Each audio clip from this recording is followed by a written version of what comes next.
Liberation and justice was their goal, to purge the corruption and to make the land whole. But through stone and sky and sand and sea, bitter tears would be Circe's a legacy. Some of my favorite battle mechs are my favorites not because they're min-maxed effective or because they look awesome. They're my favorites because they have an interesting backstory.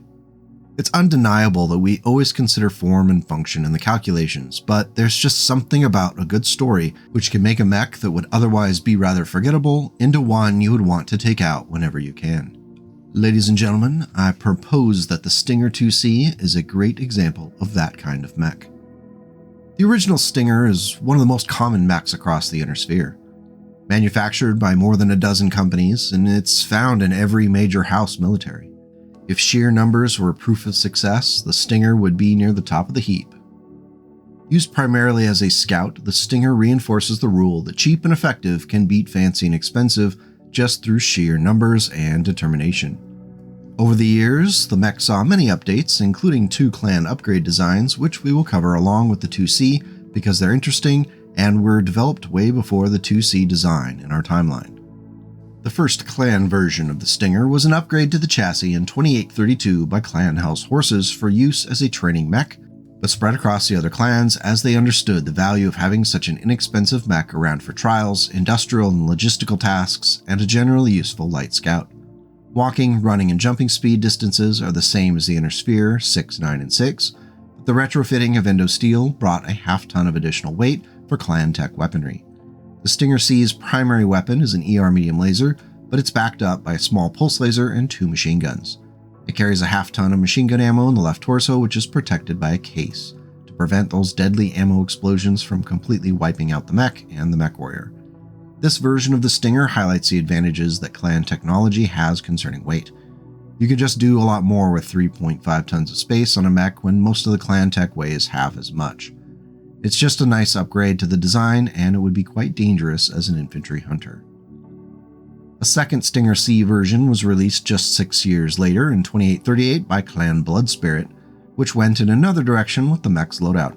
It retains the Endo Steel from the C1, but swaps out the 2 machine guns for a second ER medium laser. Being able to run 9, jump 6, and do 14 damage per turn out to 15 hexes is pretty good for a plucky 20-ton mech. Reports from the Il Clan era have included sightings of both the C1 and the C2, with the C2 being used as a mobile harassing unit within the Clan Wolf Tumen. All that is well and good, but I know you're here for the Stinger 2C. In what could be generously described as a radical departure from the look of the original, the Stinger 2C was created very late in the game compared to the other 2C designs. For those not in the know, with recent developments in the BattleTech timeline, Clan Snowraven ended up far from the invasion corridors and the clan homeworlds, trying to find a new place to set up shop and play with their ships. They ended up moving into the territory of the Outworlds Alliance, which is a borderline periphery state wedged up against the Draconis Combine and Davion Space. The 2 societies would end up forging a meshed state, with the Snowravens providing much needed protection for the peoples of the Outworlds Alliance in exchange for safe harbor and industrial development across the new Raven Alliance worlds. The Stinger 2C was a project intended to produce more than just a battle mech. It was intended as a way to demonstrate the growing bond between the 2 societies.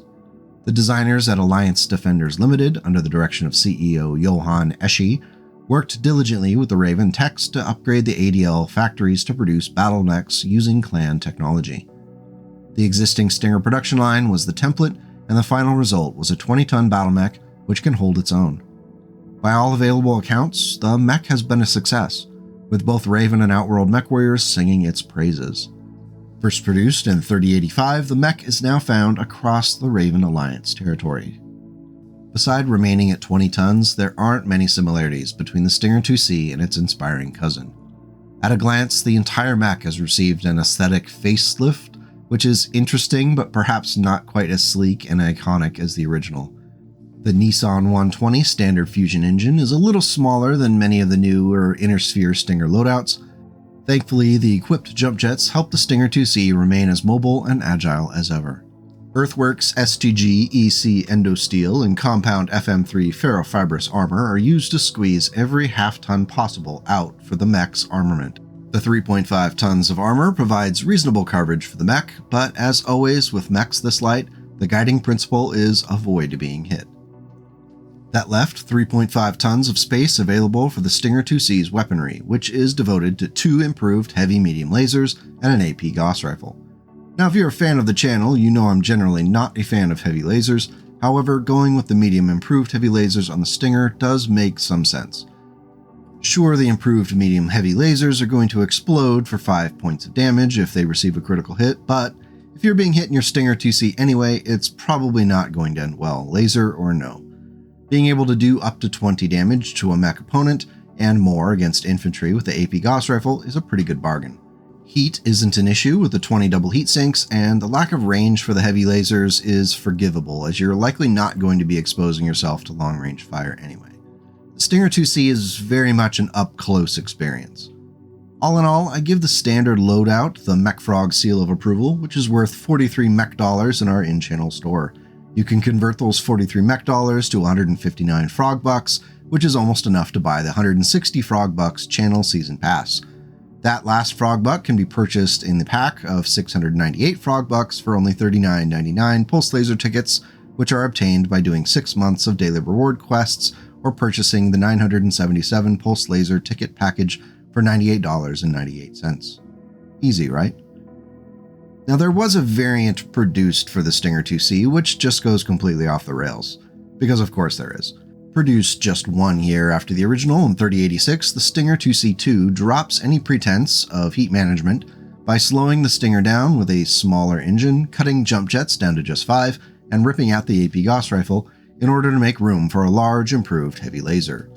Now theoretically, it along with the 2 improved medium heavy lasers could do an alpha strike of 36 damage. You'd not usually ever want to do that if you weren't planning on living very long afterwards, because that would push you to 12 over your heatsink's ability to shed the generated heat. That would mean both a movement and shooting penalty the next turn, which would have a negative impact on your ability to not be a charred corpse when the opponent gets a beat on you. That being said, so long as you're just firing the large improved heavy laser, you are okay with heat. You can reach out up to 15 hexes and does 16 damage on its own, which is impressive for any light mech. If it can get in close on its target, say another light mech, that 16 damage could be a mech killer. That's more than enough to clip a leg off a 20 or 30 ton mech with a single shot. Shockingly, I'm pretty okay with this variant. I think it would work well with the original and light stars, where you would benefit from having a heavy punch somewhere in the mix. Because it's been so much fun with some of the other 2Cs, I did do a Mechfrog variant as well for the Stinger 2C. For the Stinger 2C MF, I resisted the urge to move up to the XL engine, as the goal of the assignment was not to min-max things so much as create a fun alternative. I did add a small cockpit though, which did buy a little bit of weight for use elsewhere. Walking, running, and jumping is the original 6, 9, and 6, and the armor is maxed out at 4 tons. In the right arm, the mech's primary weapon is a standard run-of-the-mill clan medium pulse laser. It is the gold standard for mid and short-range punch, and I think it fits well with the original Stinger's use of the medium laser. In the left arm, I've added a pair of standard flamers for use against mechs and those bothersome infantry. To add insult to plentiful injury, a pair of ER small lasers are added to the head, which can be deceptively powerful if you aren't careful and let that Stinger get in close and even hit your rear armor. What do you think of the Stinger 2C? Are there Clan Raven fans out there who would snap this up in CGL plastic form to add to their armies? I can't be the only one out there who now wants to do a Clan Innersphere Tech mixed Raven Alliance army. Dang, I think I want to start that right now. Video over. Bye.